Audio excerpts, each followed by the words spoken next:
don't smoke crack, motherfucker, I sell it.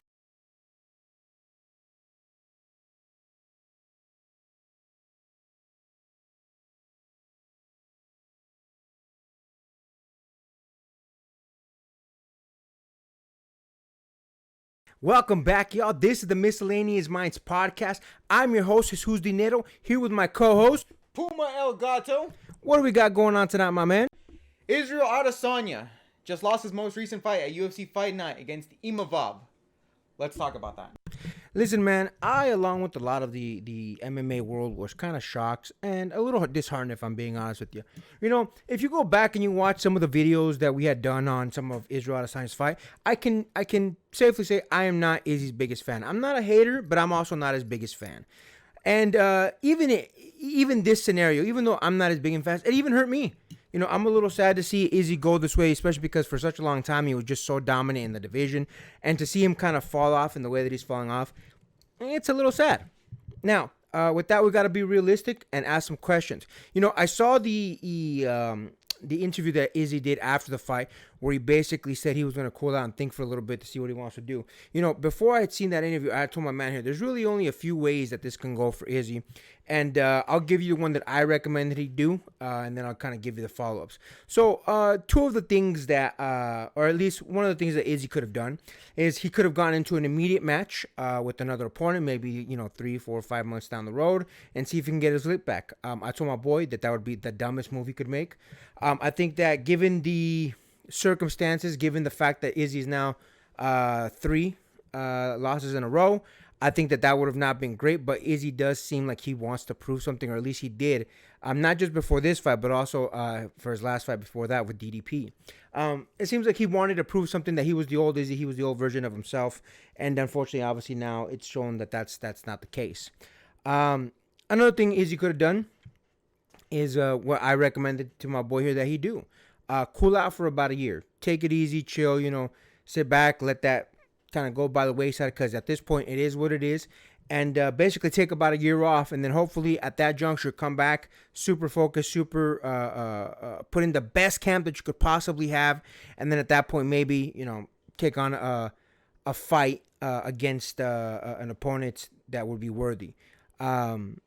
It's difficult for someone like Izzy to be able to do something like that, just because, again, he's been so dominant for so long. So to have Izzy on this side of the win-loss ratio, it's not good for him. Another thing he could do, which I definitely didn't recommend, is him take a fight against someone super low level, rack up at least a W to get back in the win column, and hopefully that'll put him in the right mind state. I don't recommend that just because no one would give him credit for it. Everyone will continue to say, hey, retire, which is what I'm seeing in a lot of these MMA forums.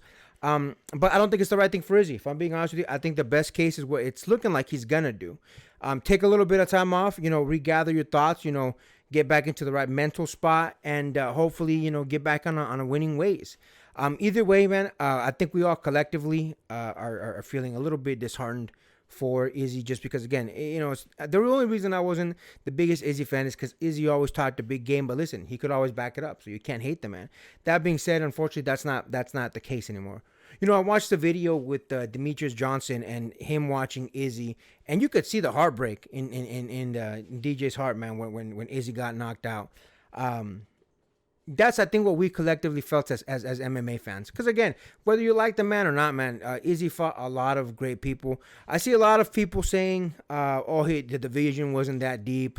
It wasn't that good of a division. There was no real wrestlers in it. He got lucky, blah, blah, blah, so on and so forth. And listen, I get that we all want to make our post-fight analysis, but to say that the man was never that great, I think is a slap in the face to the sports, a slap in the face to Izzy and the people that he fought. Because to say all the people that he fought, the Whitakers of the world, the Gastelums of the world, all those dudes, he beat Alex Pereira the one time.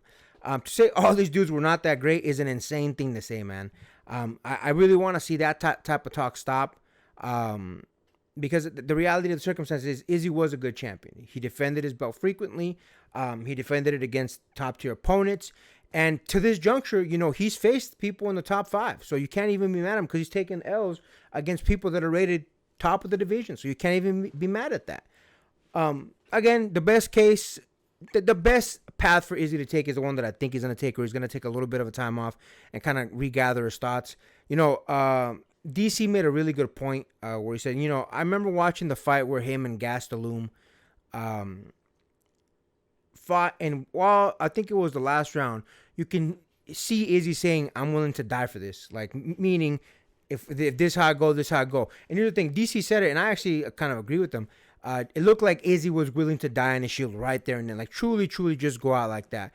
Unfortunately, I don't see that hunger in Izzy anymore. This is what DC said. And listen, let's be honest. It's hard, hard to get up and go work out when you've made so much money. It's hard to get up and go out when you've reached the top of the division, and you were the top of the division for so long. So I get it. It's understandable.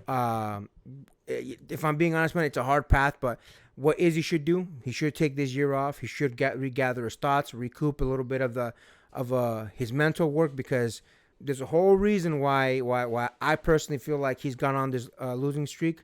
And yeah, man, we'll see what it is. It'll be interesting to see what Izzy does. Again, he did say he was gonna take a moment and think. He didn't say I'm gonna be out for a year. He didn't say anything like that. He's gonna say I'm gonna take my time and think about it a little bit and see what I want to do.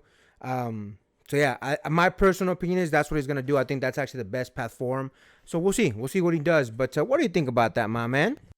The entire thing, it just kind of makes me sad, because when you look at what Izzy's career has led up to this entire point, he was basically the man that was holding up that division after Anderson Silva, after a golden age of middleweights. He was basically the man that held it down even throughout the pandemic era. I'm pretty sure the pre-pandemic era, he was putting up numbers. Like you said, he held it up against Whitaker multiple times, held it up against Gastelum, and again, he was the one to carry the torch after Anderson Silva, even after that respectful battle. And I think even for Anderson Silva, I think Anderson Silva, I knew at that time, I was like, all right, this is my time in the spotlight's over. I'm just gonna hand it over or whatever. And unfortunately for Izzy, he's far removed from the championship as can be. As far as championship standings, I don't think he's going to be anywhere near towards competing level. I think conversation is still going to be between DDP and Sean Strickland at that moment. If by whatever reason Dana decides to give him a championship shot, which I don't think is likely, and takes it up a minute, I don't think it's exactly likely, especially against DDP, which he should have beat him that one time, but for whatever reason it just didn't pan out. I think DDP is looking to be a little bit more dominant than people give them credit for. So I think moving forward, and maybe this is a bit of a more sadder and pragmatic my take on this, I do think he probably would realistically probably take a little bit more of a lighter opponent. But I think after that, whether I think it's a good decision or not, I think at that time Izzy may or may not consider retirement. And again, when you consider the entire career that he's had up at this point, honestly, it's not a bad legacy. Granted, it's probably a bit of an unmagnanimous end, given that he's lost 3 of his 4 last fights. And again, the only one of note was, again, his lick back against Alex Pereira. But again, he lost it to Sean Strickland. He lost it against DDP, which again, those are high level competitors. There's no shame in that. But on a fight night against Imavov, again, it's a bit of a unfortunate end in the grand scheme of things. Now, credit to Imavov. I mean, again, we can't take that away. I mean, he took down somebody that was arguably in the top competitors for middleweight. So credit to where credit's due for Imavov. Unfortunately, the fact that we're talking more so about Izzy's legacy more so than Imavov is a little bit more of a sadder commentary in the grand scheme of things, because again, Imavov does deserve his credit. Where credit is due, he did take down Israel Adesanya, and again, in clean fashion, mind you, in clean fashion.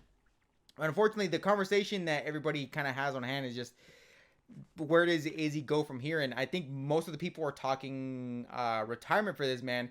And honestly, I'm kind of hard pressed to argue against that, given what seems to be a downward spiral if he can't take down a fresh competitor in Imavov when he couldn't take down championship level opponents such as Sean Strickland or DDP. So unfortunately, I'm kind of in the camp, maybe not right now, maybe not immediate, maybe take on one more opponent and decide if you're truly feeling up to it, then maybe go on further. But it's one of those unfortunate things where we're kind of staring off at the exit ramp on the the journey here for Israel Adesanya. I've been a big fan of him ever since he came onto the scene. But my hope for this is, yeah, he's as long as he goes out clean, as long as he takes at least one more W in his column, I'm truly happy for him. Yeah, man. Listen, again, I think it's a conversation that while it's rough, we have to start having. Especially if he does have another L after this one. Again, even if he takes a year off, he comes back or he coops. It is going to be an interesting thing to see what he decides to do. I do think that obviously now it's weighing on his mind. Izzy's always been mentally tough, but I think there's a few things there that shook him that I don't think he was expecting to happen. And I feel like because of those things now, it's his mental game really can't get on because his physical's still on point. He was still landing some stuff. He was still getting some clean work in, but I think mentally, he goes in there with a much more worried mentality. And of course, he's never gonna admit that. I get it. You can't admit to the other killers in the division, hey man, I'm a little worried, I'm a little scared, because then they'll pounce on that. But the reality of it is, ever since a particular event happened in the UFC, Izzy has been shook, at least in my eyes. And we'll go on to discuss that topic at a different juncture. But listen, we'll see what Israel decides to do. Regardless, whether he, if he decides that he's gonna retire, he's been a phenomenal MMA artist. He's been phenomenal for the UFC. He's been a gigantic star. He's made a ton of money. Luckily, he's invested it well outside of his UFC career. So even if he decides to call it a day tomorrow, it's been a hell of a career, man. All respect to Israel Adesanya. All respect to MMA for doing his thing in there. It is what it is, man. We'll see how it goes, and we'll keep you guys tuned on this story. And with that, make sure to like, comment, hate, subscribe, DM us about the bullshit, and Until next time, get rest and stay blessed. We'll see you in the next one.